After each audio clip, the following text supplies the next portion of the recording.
up, guys? Welcome, Monster Motivator TV, coming to you real raw and live from Marietta at our studio. And guys, sorry we're late. We actually we have a new camera. We're going to take this to another level, and we had major technical difficulties. So we're still working on it. So we're doing the old school way through the iPad. But the next few episodes, you're going to see the quality go way up. And we're going to bring my man Tom. I'm going to introduce you to Tom. We're going to bring him back for a follow-up, because wait till you hear what he has going on. Really, really cool stuff. But before we do that, as always, we are going to take you behind that black curtain. Tom is going to introduce himself, tell us where he's from, what he's doing now, and where he sees himself going. And we have such a lot in common that I didn't even realize before we went live. So guys, you're going to get a lot of value today. It's coming to you real, raw, and live, and everything that Tom's going to share with you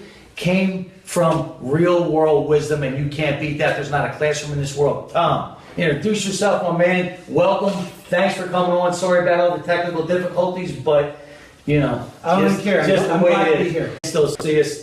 So Tom. Okay. So my name is Tom Ladegaard. I'm an attorney, and I'm the owner of a business called Eternal Roots, your custom documentary. Okay, and we are going to dive into that. Yeah.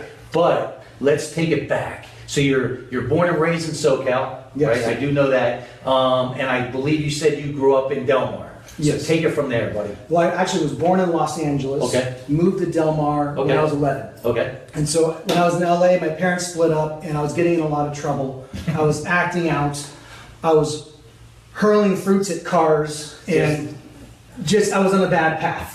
You know, it wasn't going to end well. No, right? it was going in a bad direction. I was the kid who was a bad influence on my friends. Yeah, man, knuckle that up, brother. I can feel that. Not a lot of pride there, but it's what it was. But it is what it is, yeah. Right? And so we moved to Del Mar, and it was a rough area. It was right by the racetrack, right about a block from the ocean. Right. And I had to wear neutral game colors. And so, but I channeled all my teenage or tween-age angst into surfing. Okay. I discovered surfing. That was your outlet. That was my outlet. Okay. And that really kept me out of trouble. It gave me something to do, gave me something positive to do. Mm-hmm. Grew out my hair when I was about 15, and just that was my persona. And it's still physical exercise. You're still out there, absolutely. Right? So all that combined, because I'm a big fan of that physical release, that's still my world. So what's interesting, though, and I know a little bit about your story, but share with us, you know, you're an attorney now, but how was school? How was high school for you? Was it a breeze?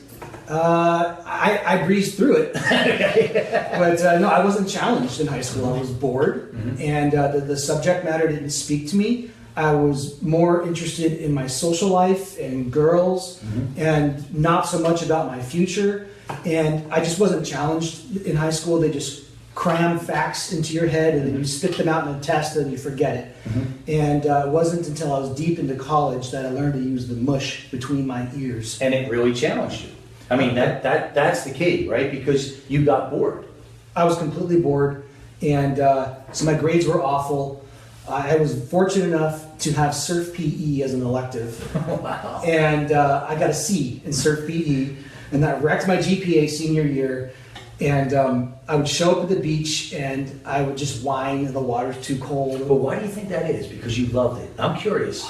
That's what's curious to me, because that was your outlet, but you didn't run with it.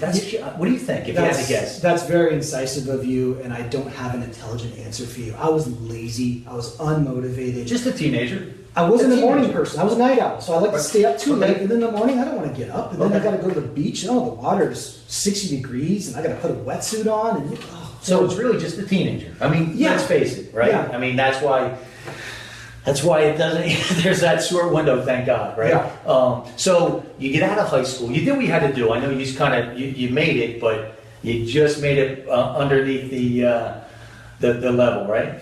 Yeah, and so just barely, I got accepted to Sonoma State University. Okay. So I knew I had that in the bag, and so on my the last day of school of high school, right? I showed up drunk, and so me and some buddies we killed a bottle of Southern Comfort in the morning, and once again here I'm being a bad influence, and I just stunk through my day, and then I'm in my English class.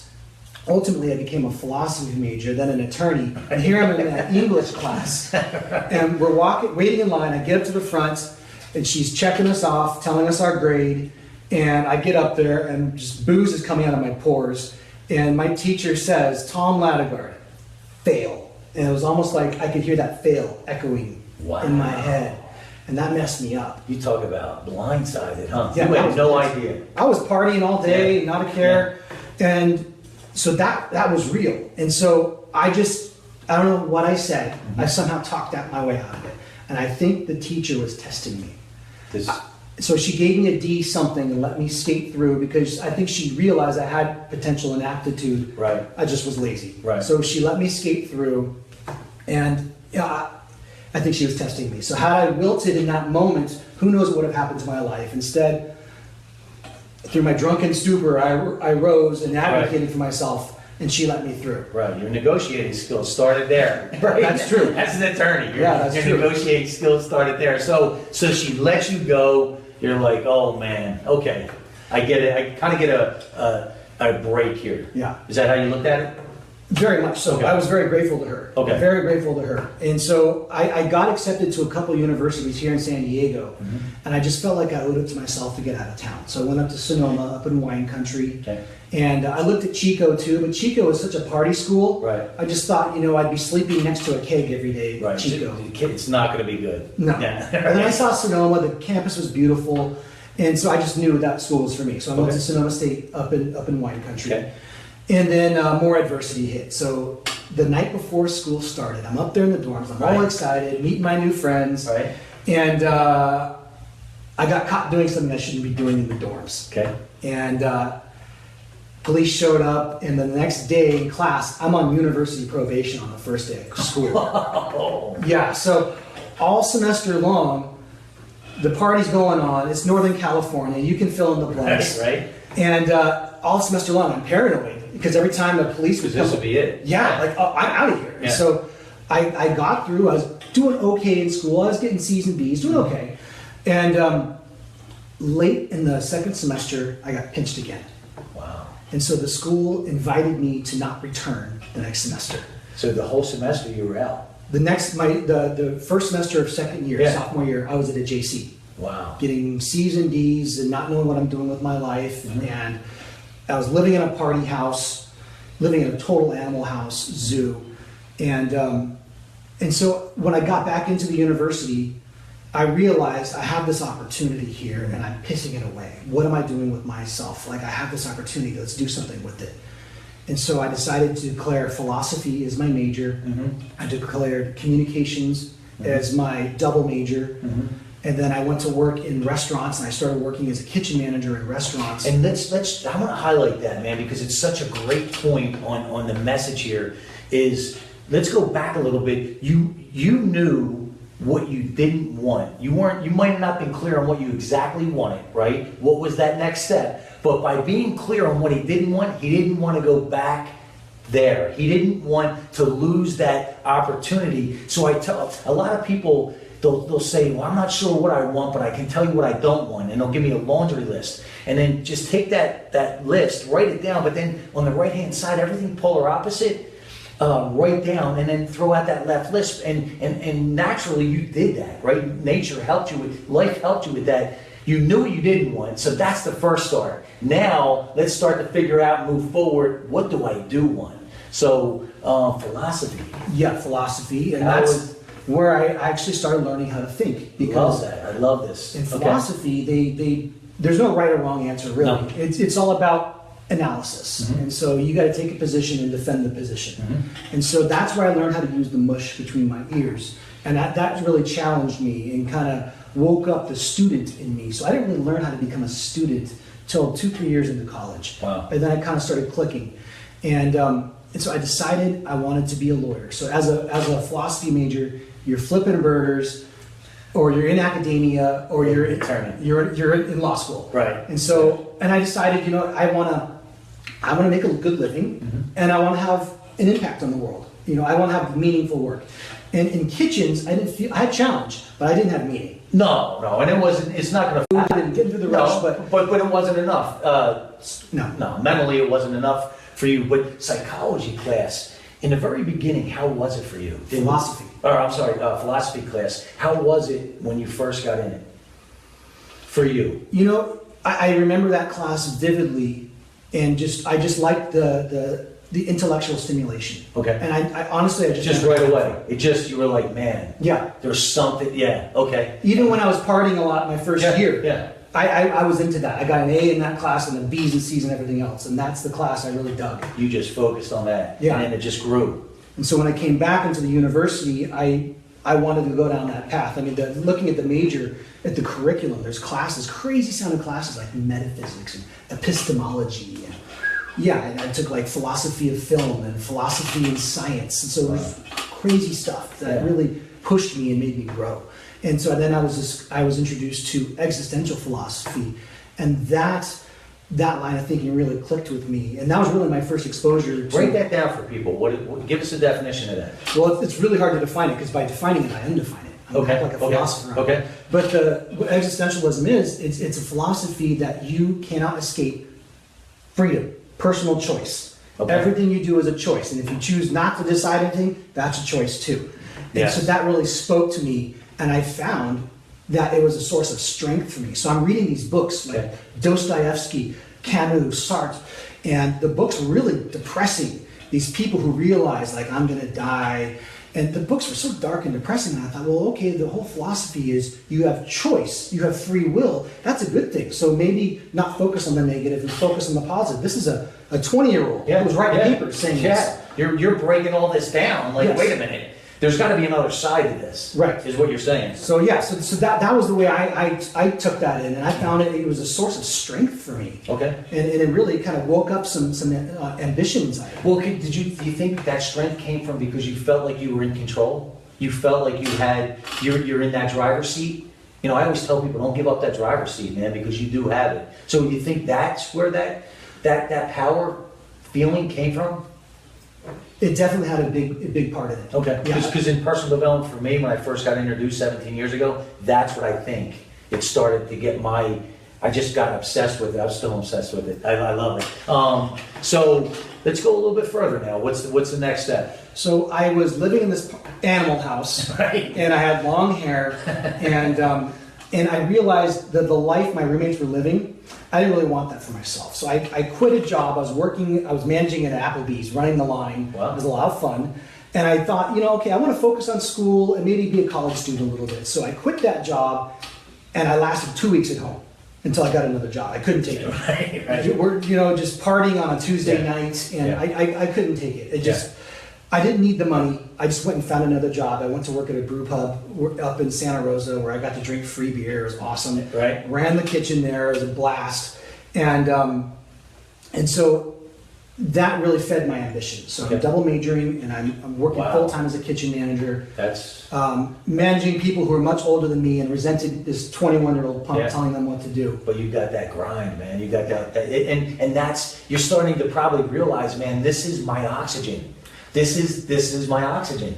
Well, you used to work at restaurants, so you realize, like, the intensity of being in the weeds and being in the rush. You need an intense personality to push through that. Absolutely. Oh, 100%. It's a complete grind. Even an entrepreneur, the whole world is, look, if you don't bring it in, you don't eat. Yeah. And that, it's either your oxygen or it's not, and that's interesting. We can even break that down even deeper. So, but I'm going to get a little further in. So now let's bring us to law school. So you find yourself in law school. Okay. So I get into law school, and I had a terrible LSAT. Okay. So I was lucky to get into law school, and I got put in a lower tier school. I didn't get into my top choice, which is USD.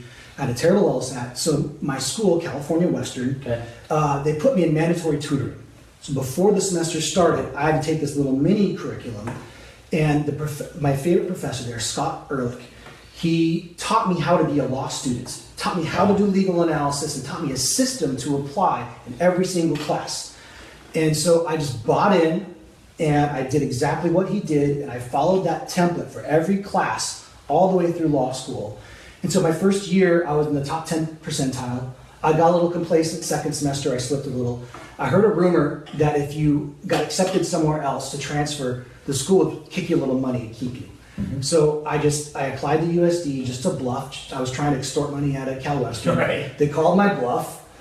USD accepted me. The degree at USD is worth a lot more than the other school, and the tuition was the same. So it was a no-brainer. So I transferred over, and I did better at USD than I did at California Western. So the school that rejected me gave me better grades. Well, you know, it's interesting when you go back, what you did, whether you could define it or not, was what every successful entrepreneur should do if they're not doing it now, and that's modeling. See, when you can model, that takes so much of the guesswork out. Yeah. Your guy already had a system. You just had to implement it, right? You just had to follow that model. And that got you out of that. Like, it didn't matter what that test score said. It's so cool that it's, again, the same recipe, different ingredients. You modeled somebody that showed you the way. Now, you might have threw your own flavor in here and there, but still, you modeled it. And I tell people all the time in business, model, find that person. Find those people that you can model, because that probably was the determining factor at that point, whether or not you were making it or not. I was coachable. And Right. so Yeah. I took his direction, and rather than being stubborn, oh, I know what I'm doing, I'm Yeah. smart, I decided he's the law professor. He knows how this game is played. Right. And it is a game. And so I just bought in and I played the game according to the rules he taught me, and I did well in school. You modeled and you brought the mindset, the paradigm, right? That's that winning combination. And what I love about your energy is it's the combination, it's unbeatable. And here's what I mean. When you can combine, and you do this, when you can combine hunger and gratitude, you're unstoppable. Sprinkle some obsession on top of it. But yeah, well, that's part of the hunger, right? You're just like people that come over from other countries. They're so grateful to be here, and they're so hungry to get out of that funk. And that's really what you had, and you still do. I can see it, but that's what you had, and it's so neat that's again the same recipe. So now you learned how to really become a law student. Now you're moving forward. And what's going on next? Well, so that ambition was still there. I'm still an overachiever, Yeah. so I became the editor-in-chief of the campus newspaper. I'm writing articles. I had staff.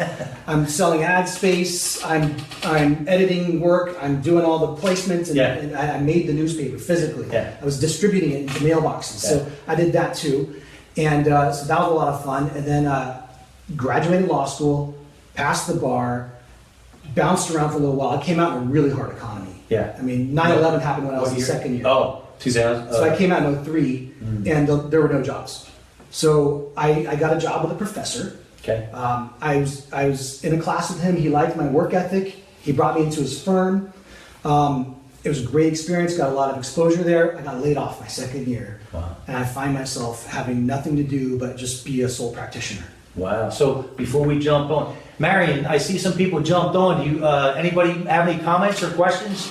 And then Tom, let's leave you to share this. Let's start with Keenan White. He goes, "What's up, Dave? What's up, Tom? Hi, Cindy." Hey, Keenan. All right. How you doing, my man? Thanks for jumping on. Thanks for taking the time. Okay, and then Cindy Lemke says, "Hello, guys." Okay. Hi, Keenan. Cindy, thank you so much. And Carrie Stonebridge has 320 faces. All right, Carrie. I can always count on Carrie. Thank you, girl. And Tom, I think this one's for you, Nicole Ladegaard. We're so proud of you. That's it. That's my wife. It's very, very, very cool, and it's a cool way that Tom and I met. I actually ran into his wife at Starbucks, and she knew us from the show. So, guys, I want to thank you guys for helping us get this show out there and about and bringing that value, because I wouldn't have met Tom. He wouldn't have been here. So I'm excited about that. Nicole, thank you so much for jumping on. Anybody else, Marion? Yes, Debbie, Amazon, Tom, the Amazons are so proud of you.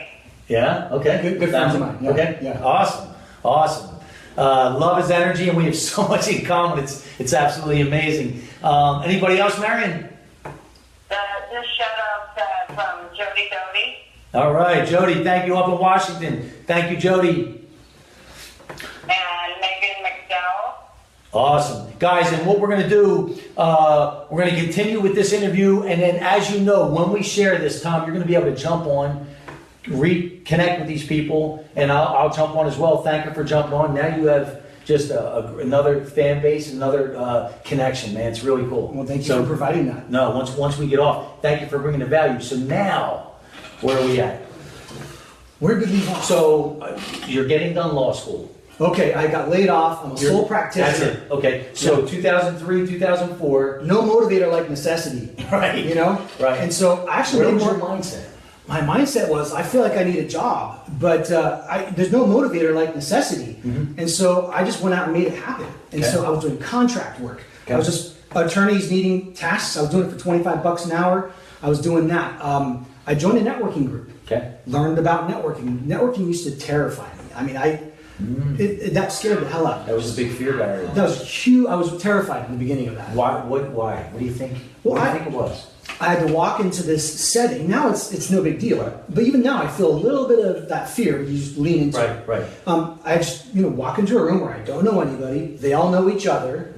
I'm a young guy. I'm a brand new lawyer. I barely know where the courthouse is. I had to go in there and forge relationships with people. And I got cases out of that. And what I learned early on.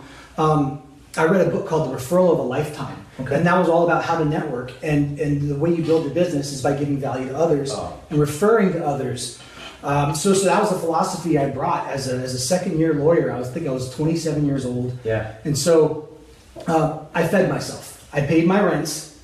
Sometimes I paid my student loans and floated by and got by. And then I just felt like I needed to work in a law firm. For some reason, I felt like I need the security. I perceived working as a law firm as safe.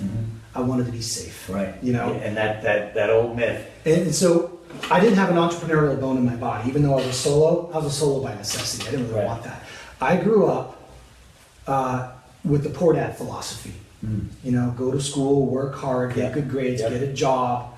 That was my attitude. Right. And I thought, I'll get out of law school. There's gonna be a pot of gold waiting for me. I'm gonna make 6 figures as soon as I get out of school. Right. Life goes. Guess what? Right. I was a well-paid teacher basically when I got out of law school. Like that was like how much I was making in the beginning. Wow. So it took me a while. So I bounced around through a few law firms. I worked in a trust and probate litigation firm. I lasted 4 months there. Wow. It was really bad. Just seeing what siblings were doing to each other, Right. Stealing and suing each other, and mom's got dementia. Oh, the toxic. Yeah. It was awful. Yeah. It was really bad. Yeah. And so I couldn't take that line of work. Bounced around a couple places, and I won't bash any employers. I won't call anybody out by name. But I learned how not to run a law office. Okay. I learned how not to manage cases. I learned how not to treat clients and how not to treat people the hard way from working from people who modeled the way I didn't want to be. Right. So you knew what you didn't want again. Yes. Again. That's right. That's interesting. Modeling how not to do it. Right. What you didn't want. Yeah. Okay. The first lawyer I worked for straight out of law school, ethical person. I learned from him. Great lawyer. I respect him. I'm still friends with him today. The other people, not so much. And so a few years into it, I decided I wanted to write. I love to write. And being a lawyer, you're a writer. So I started writing a book. It was giving advice to law students. Okay. And I titled it, You've Been Served. And so that system I told you about, how I got through law school, I did a book explaining that system. Wow. And then I had a previous chapter talking about whether you want to get into law school, how to get into law school, how to succeed in law school. Right. Got 100 pages into it. I'd work my butt off all day. I was working in a sweatshop, 200 hours billable a month. And I'd come home and I would be on the computer typing. And that fed my ambition. And then over time, the law firm I was in, it was just really bad morale. We couldn't work hard enough. I was losing my fire. I feel the fire coming out of me, just going back there. You know, I feel it draining There's out just of no me. return. There's no return for you. No. Right. I was just collecting a Right. paycheck, and so it's inherently stressful litigation. I'm dealing with people's legal problems. I'm fighting with opposing counsel. I'm fighting with the opposing party. Sometimes fighting with my own client, and it's stressful. It's negative, and that negativity would follow me home like a cloud over my head. Yeah. I'm depressed talking about it. Right. I'm looking forward to changing the subject in a minute. Right. Because you're right back there. Yeah. Right. You're right back in that environment. That's such a toxic, I call energy vampire. They just suck the energy out of you. But it's a trickle down effect. You go home, your personal life now is affected. It's coming home with me. Yeah. So either I'm working all the time or I'm thinking about work. Okay. And I didn't like the person I was becoming, but I had golden handcuffs. I was getting paid well. I was making 6 figures plus, making a good living. Had a mortgage, had a baby. So I was trapped. Life. I had golden handcuffs. Life. Yeah. And so I lost my mojo for the book. I realized I'm not happy as a lawyer. Who am I to give advice to somebody else to be a lawyer? I didn't want to be a lawyer. Right. So I stopped writing it. There's just you lost that whole connection. Yeah. So how long were you in this law firm, this real toxic? 6.5 years. Okay. Let's go fast forward a little bit. How did you get out of this? This is going to be interesting. By telling him what I thought of him. Okay. So you got to a point where you had enough? I got to the point where I didn't care. I just didn't care anymore. You were numb. Yeah. And so bad things were happening in that firm. I kept hearing around the firm he was saying things about me. And so he started yelling at me one day, and I just didn't care. I just didn't care. So I just told him what I thought of him. I had a couple times where I could have walked out, and I pushed the buttons. And in retrospect, I realized I wanted him to fire me. Right. I made him fire me. Right. Subconsciously. Yeah. I put that out in the universe. Let him be the bad guy. Let him say, this is it. I had a mortgage and a family. I couldn't do it myself. You know? Right. So he let me go, and I walked out of there, and I felt like I had wings. It was. I felt elated. It was amazing. Like I should be devastated. I got fired. I lost my 6-figure job. What a weight off your shoulders. It was awesome. And then we just sold our condo, so I had a little bit of money in the bank. Yeah. And so here's what got me out of that funk a little bit before, and here's what gave me the character to kind of tell him what I thought of. Right. And so I was depressed. Right. And I was wondering, where did that ambition go? You're like, gosh, I used to do so much, and I'm not doing that anymore. So I was depressed, and I realized I wasn't being my authentic self. And so who got me out of this was really my wife. Okay. So my wife introduced me to network marketing. Wow. Yeah. And I'm a lawyer. I'm skeptical of everything. Absolutely. Absolutely. Okay, where's the scam? Okay, I believe in this thing. Where's the scam? Where's the fine print? Yeah. Right? Well, I was looking for other people who've been scammed, you know? But so I saw that stuff, and so my wife joined this company. I was not down.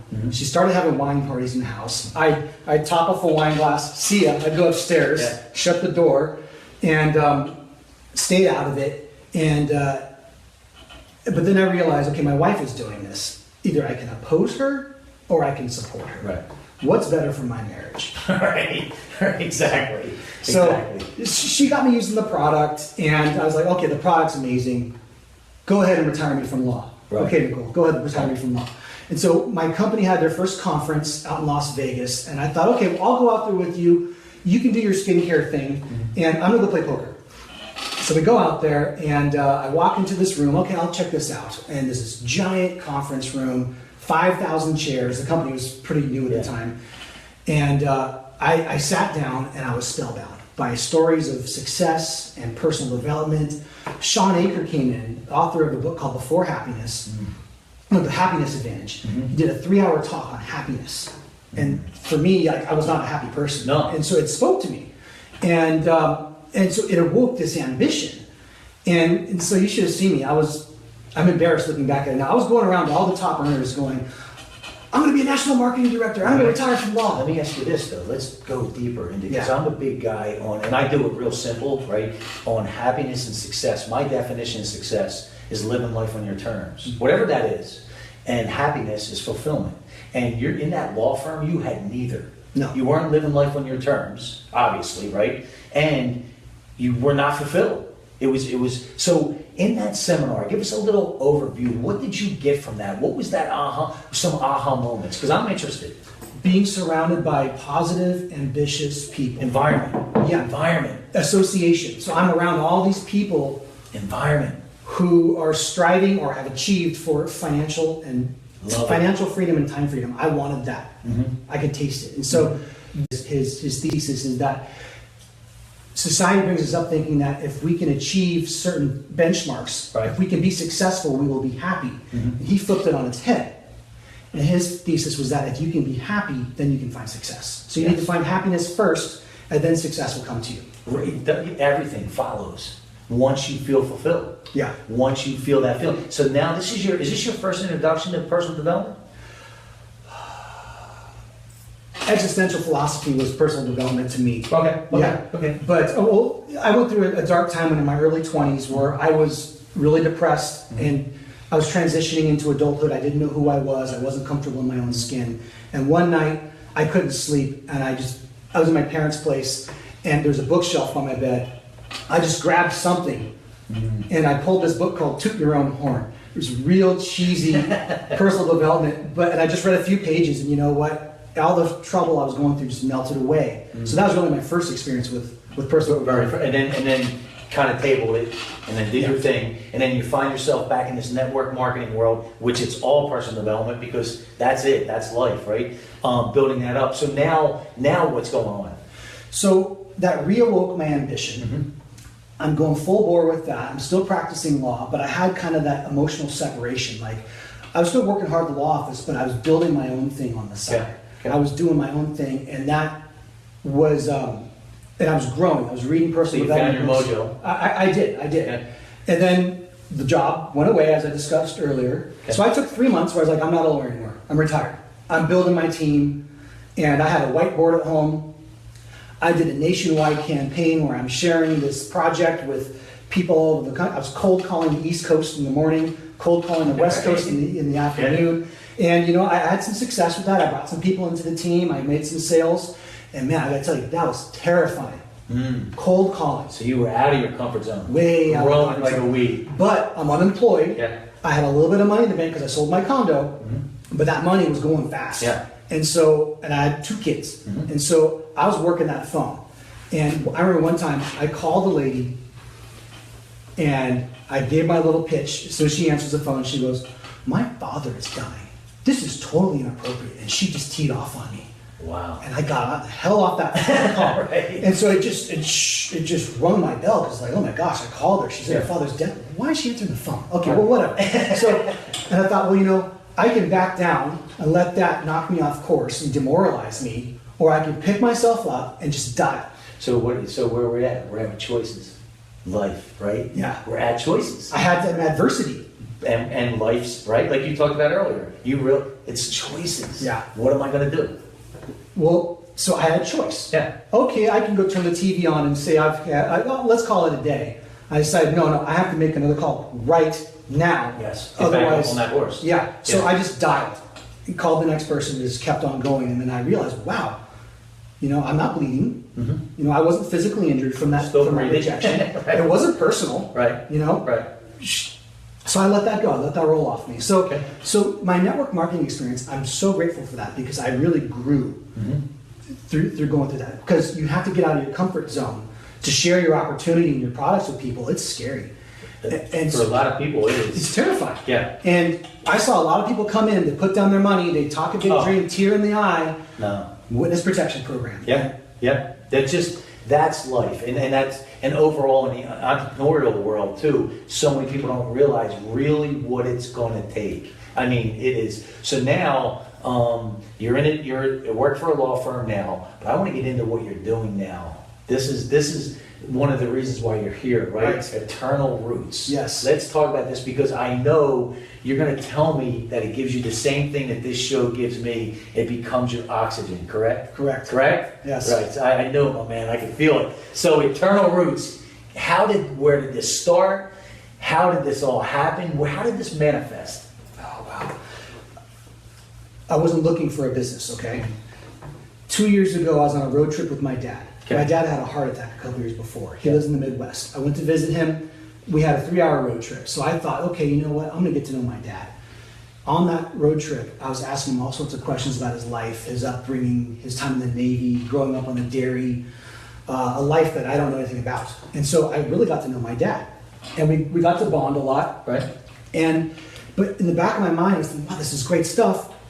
How much of this am I going to remember?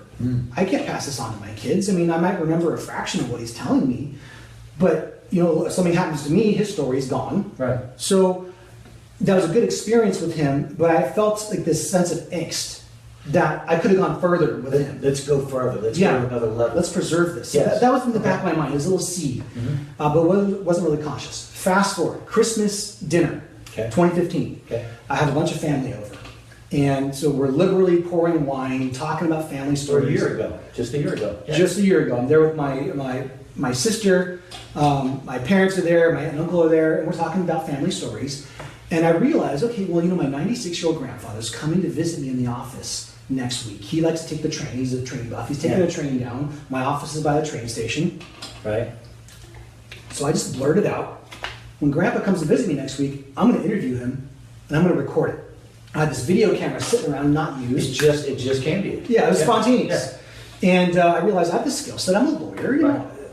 Someone's got to do it. I can do it. Right. But you know, with my grandfather, at his age, you never know when you see him if it's going to be the last time you see him. Exactly. 100%. So I remember every time I part with him, I kind of go like, is this the last time? Yeah. And so he's coming down to see me. Is this the last time? Mm-hmm. I want to record his story. So we go to lunch. He didn't know any of this. On the train on the way down in the morning, I'm just jotting down notes. Right. It's completely disorganized. I was a little nervous. We're having lunch. The check comes. And I say, hey, Grandpa, when we go up to my office, I want to interview you. Are you okay with that? He said, yes. I said, okay. I want to record it too. Are you okay with that? Yes. And I said, okay. And I want to share it with the family. Is that okay? And he said, yes. So we go up to my office, tell my secretary to hold all calls, shut the door. And this is so ghetto. I had a stack of legal papers. Love it, man. I love it. Put a camera on top of a stack of legal papers. Love it. Just flipped it on and started flinging questions at him. Yeah. And he was totally open. He was answering everything. I think he enjoyed being the center of attention because he's always focused on me. And remember, though, at that age, or, you know, elderly, they love to reminisce, right? That's what they have. That's what they have left. That's, yeah. And you got to give him a chance to do that because, Absolutely. you know, when we're younger, we're selfish. We're focused on Yeah. ourselves. Yeah. And we're always talking about And ourselves. that is just a fountain of wisdom. Yeah. The real world stuff. He lived through the Depression. Yeah. Yeah. World War II. Yeah, my you know? dad's 91. So Yeah, you he was see World War this. II, 82nd Airborne. Really? Yeah. Oh, my grandfather was in the Air Force as well. Yeah, I mean, so you're going through this interview. Yeah. How was it feeling throughout? You know, while you were going through it for you? It felt exhilarating because he was open, and I realized I'm getting great testimony here, and I can, not just for me, this is for the family. Right. I'm creating value for the family. Okay. We ran out of time. They had to take his train home. Okay. So I went back up to his house the next weekend, and he called me up. He said, okay, I thought a lot about my answers. I want to start over. I said, good, so do I. Really? Start fresh. Start fresh. Okay. You and I have done that a little bit today, haven't we? Yes. So we know that. yes. So I started over. I was really organized. I go to his house where he's in his own environment. He's in his chair. Better background than, you know, for the video camera than my stale office. And once again, I didn't have any equipment. I'm not looking at this as a business. Ottoman in the middle of the room, a stack of books, my camera on top of that stack. Man, we get down the same road, my man. Yeah. You probably started like that I too. started with this. Right. So we're getting through it. It's going really well. My battery dies. Didn't occur to me to have a backup battery. Right. So what did I do? I had to think on my toes. I pull out my phone, turn my video on my phone, and I'm leaning forward, trying to aim it at him with my notepad on my knee. And I did that for an hour, like that. You know, Whether you realize it or not, dude, you got the entrepreneurial DNA. You just have it, and you can't get rid of it because that's what you do. But I didn't want to let him down, No. you know. But I wasn't looking at a business. Right. You know, this is simply a family Yep. thing. And so we got through it, and we finished. And when we were done, I was packing up my stuff. I saw my grandfather take this big exhale, and I saw his shoulders slump. But it was a positive thing. He looked relieved. My story's been told. My story's been A little preserved. bit of therapy. Yes, Right. he benefited from it. Yes. From Yes. reliving his story. Yes. Having someone listen to him. Wow. Yeah. Yeah. And I'm a talker. I'm a lawyer. Okay. I'm a type A. So it's really hard for me to be in the background. Probably as hard for you right now too. It is. Yeah. You have to check yourself. Correct. You have to check It's yourself. not about me. No. So No. that was a challenge. Yes. And but you know, I took pleasure in the testimony that I got. So I shared it on social media, and there was a big response. All these people were coming forward saying that they wish they did this when their own parents were alive. And I was kind of blown away by the response. And one day I'm driving home after work. Well, I take the train downtown. I'm driving home after the train ride. I remember exactly where I was. I'm just turning it over in my mind, thinking about the response, and then it hit me. It was like I got hit in the spine with a cattle prod. I got bored, and I thought, oh my gosh, this is it. I'm going to do this as a business. I'm going to offer this as a service to other people. It just came to me in a flash. Okay. I wasn't looking for a business. I wasn't looking for anything else. I don't have any room for anything else. Right. This just hit me, and I realized I had to do it. So I got home. My hair was on fire. Right. And usually when I get home, my wife clocks out of being a mom. I take over with the kids. Hi, Nicole. I vomited on her this idea. Right. And she just kind of was like, okay. Are we gonna get the kids to bed? I was like, sorry. Go in my room, slam the door, get on the phone with an old friend of mine, start bouncing ideas off of him. So in the beginning, it was kind of like me when she started network marketing. I was kind of like leery, you know, okay, I'm not so sure about this. I mean, you're hitting her like, what? Yeah, okay, I'm doing this. And so it took her a couple weeks to come around to the idea. And I did a blog post on this, so I really thought through this. Here's what made my wife come around and become my partner. And we're driving to Big Bear to go for a little family trip with my in-laws, my wife's side of the family, and we're driving up there, and here I am talking about how I want the product to look. I want to make a CD, and I want to have this tree. You just see it. You see it. I visualized it. Nature, trees are eternal. Trees have deep roots. We're talking about it. And then I realized I'm in my wife's territory now because she's a graphic designer. So she does wedding invitations for a living. So she's the creative, okay? So she starts talking, and I realize, okay, I'm out of my zone here. Let's let my wife. Wow, what a great. Yeah, so she's collaborating now. She's being creative. She's coming up with ideas because I'm talking about, let's do a little jewel case, and I'll make a nice little insert. She's like, we're not doing it. She's like, no. This is my world. Yeah, exactly. She's like, no, I'm going to custom design packaging for this thing. How cool, though. How cool. So my wife becomes my partner, and then halfway up the mountain, we hatched the name Eternal Roots. Wow. And as soon as I said Eternal Roots, we had it. We're done. That's it. But I was so eager to get on the internet and see, okay, who's using Eternal Roots? You know, there's a stand-up paddleboard company. There's an energy drink company. I think there's a reggae band. So I know, it sounds like that is what a cool time that you have there, right there. What a cool time. Yeah, because I felt like I'm being creative. So I felt like, it sounds a little new agey. I felt like my vibrations were higher. No, but it is. That's exactly it. It's a vibration. And here's the thing. I always say, this quantum physics tells us this is not pink clouds, a unicorn, and Easter bunny.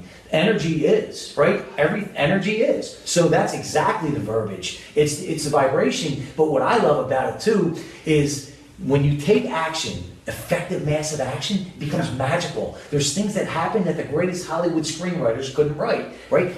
You're driving up there, and all of a sudden you're like, "That's right, she's a great," and she got it. She got it. So I can interview. I love it. But I don't know anything about design. And you don't, So I have a wife who does. So you know what? I work my strength, she works her strength. 100. Now, when you decide you're going to do something, though, the universe is going to test you. Yes. Just over and over and roadblocks. over. They're kind of challenges because, okay, so you want this. Okay, well, you got to earn it. Yes. Okay? It's not going to just be given to you. You got to take it. You got to fight through adversity. Yes. And you know what? One of my favorite authors is Darren Hardy. Okay. When this idea hit me, I was reading his book called The Entrepreneur Roller Coaster. Okay. Had this idea hit me 10 years earlier, fear and self-doubt would have killed this idea, would have squashed it. Now, perfect, right? You weren't the person. You needed to become that person. And that's why the struggle equals strength. Yeah. You had to become that person. And even if you pushed it, the universe is like, you're not ready. Even if the idea came to me, you're not ready. I would have talked myself out of it. You just weren't ready. Yeah. And you weren't. And here's the thing, he wasn't that person yet. That's what's so cool about this. It's the same exact thing. So now you come back from Big Bear. So give us a little more. So I'm working through this. So talk about challenges. Right. I don't know anything about video editing. Okay. I know how to interview people, but I don't know how to make a product. So I researched. I found some editing software. I had to spend all this time on YouTube learning how to use it. So I'm learning a new skill set. So that was kind of exciting. I'm learning a new skill. but it's also frustrating because here I am, I want to put this product out. I don't have the foggiest idea how to make it. So Right. I had to teach it to myself. I spent all this time on YouTube just watching tutorials and playing around with the software. And one thing I discovered is that as I was editing my grandfather's video, when he turned 90, we did a party for him. And my wife made a slideshow. So we had a disc full of photos from him throughout his life. Wow. So what I did was I started playing around with it and I realized I could drop photos into the video. So as he's talking about growing up during the Depression, I could fade in with a photo of him growing up in the Depression. Wow. Wow. And so as he's talking about that, I'm fading in with this photo.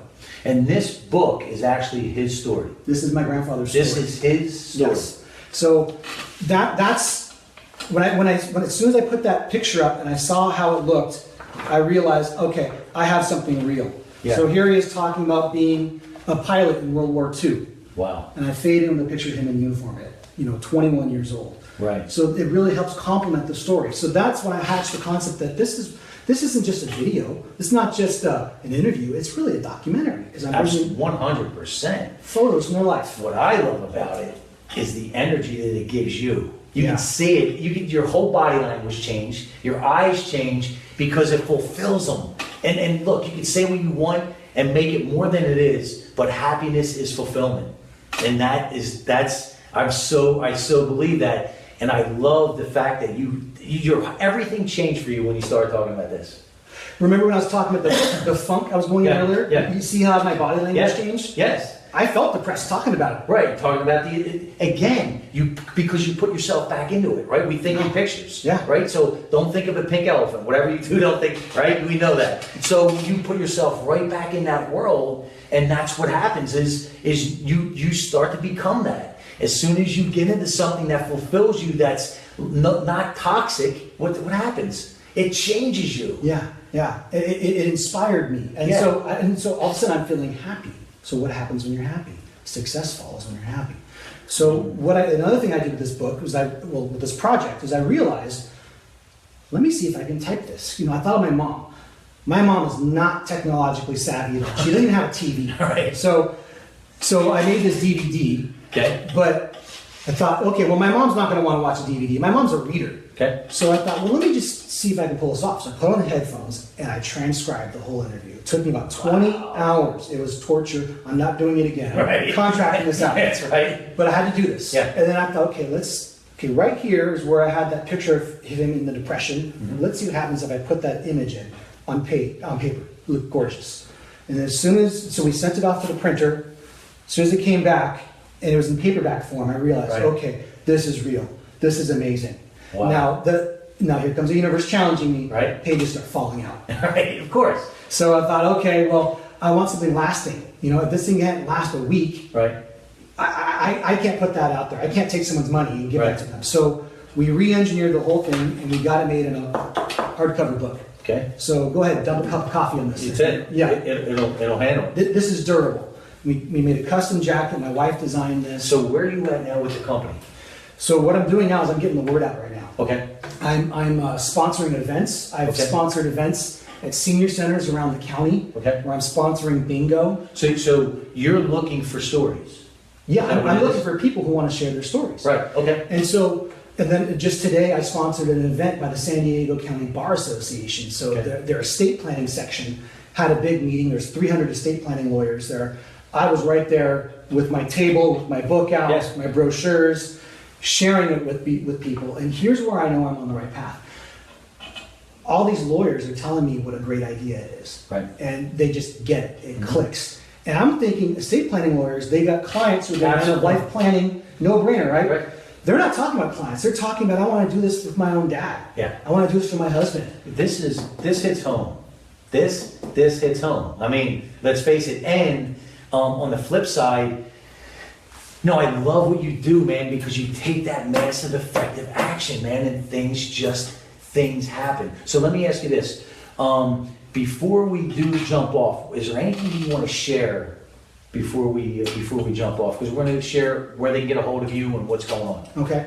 There's plenty I'd like to share. One thing I want to say is Yes. when you're starting a business, don't take shortcuts. you got to do it right. Okay. Okay. So things that you take shortcuts in the beginning, they can come back and bite you later. Okay. So for example, one thing we discovered early on, and I don't know if it's coming up on the video so much, but we found this tree ring artwork here.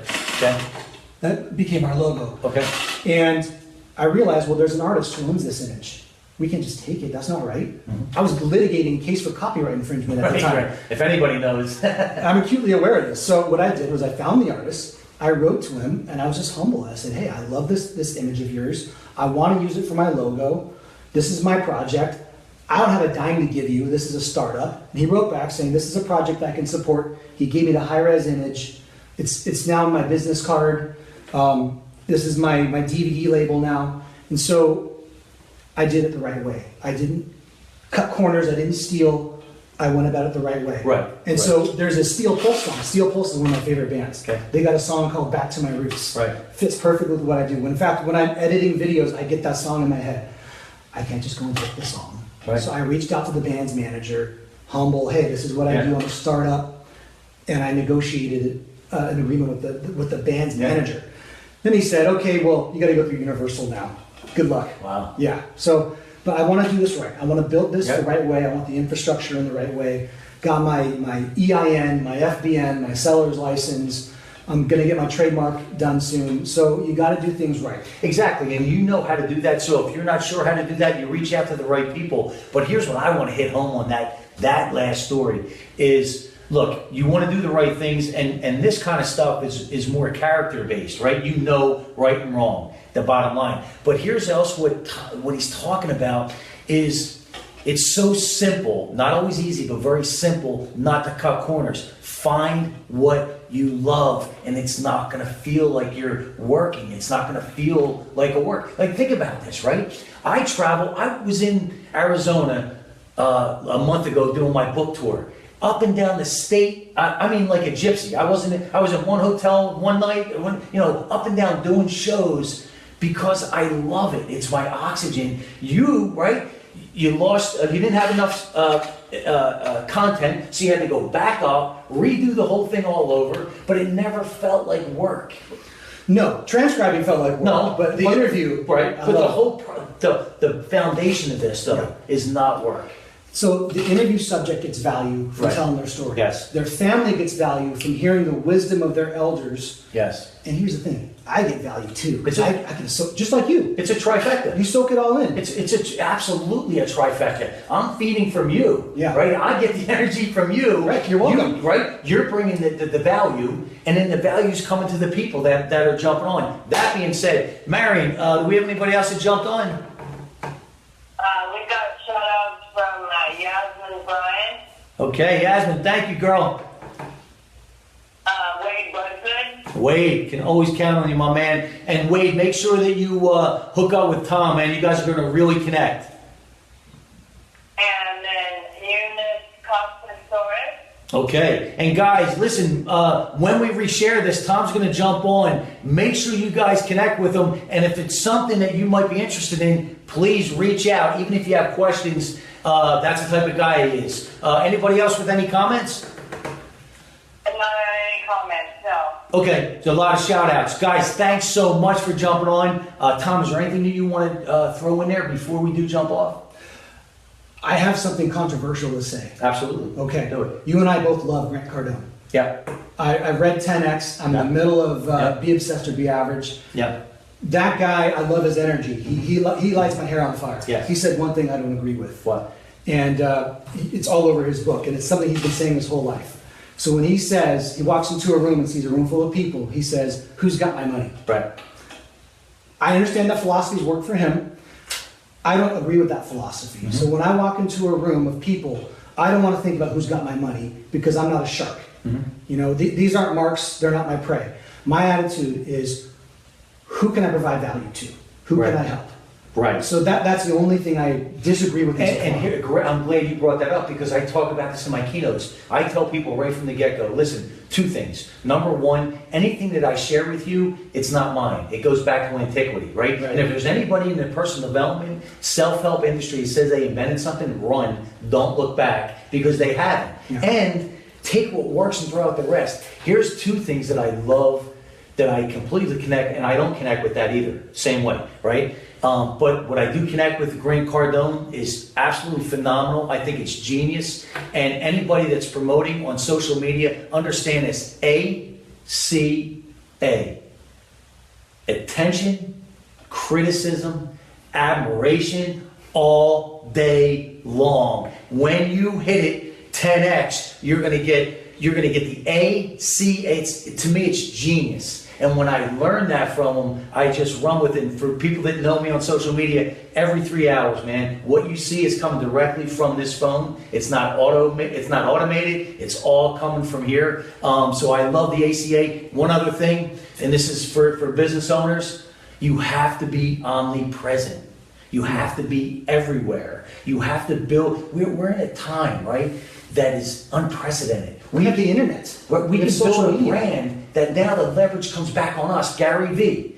Hollywood's coming to him. Right. He's pushing them away. We could create a brand that they can come to us instead of us waiting in line and maybe. You know, and I love to share that because it's only getting better. It's only getting better. Right? You can build this brand that's how they know you. So guys, make sure you jump on. Now, I know you're a big guy on this. I believe you can only be in one state of mind at a time. See, I believe that you can. If you're in gratitude, you can't be in victim. If you're in victim, you can't be in gratitude. And how great would it be to be in an unstoppable state the majority of your day? Wouldn't that be great? That'd be amazing. Wouldn't it? You have to fight though, because Yeah. we're hardwired negative. It's part, yeah. You know? And environment. Yes. And what I call the game changer, your self-talk. God that forbid you inner get on the coach, news. right? I fight that battle all the time. Self-talk. You do? Yes. I'm going to recommend an awesome book. You might even read it. What to Say When You Talk to Yourself by Dr. Shad Helmstetter. I know of the book, but it's not in my collection yet. What to Say When You Talk, because he takes self-affirmations to another level, recorded in your own voice all day long, man. So, and it gets into your subconscious. So you can be in one state of mind at a time. Let's be an unstoppable state. And I got a question for you, man, because we have choices, right? Life says we have choices. Do you want to purr like a kitten or roar like a lion? Roar like a lion. Oh man! So we're gonna do the Monster Motivator roar. Okay. Right now, the sound is just as important as the pose. It's gonna put you in that unstoppable state. And on 3, we're gonna do this. But before we do this, we're gonna have my man back here so we can shut this off for us. Okay. On 3, and this is what it's gonna look like. On 3, we're gonna go. Ah! Ready? 1, 2, 3.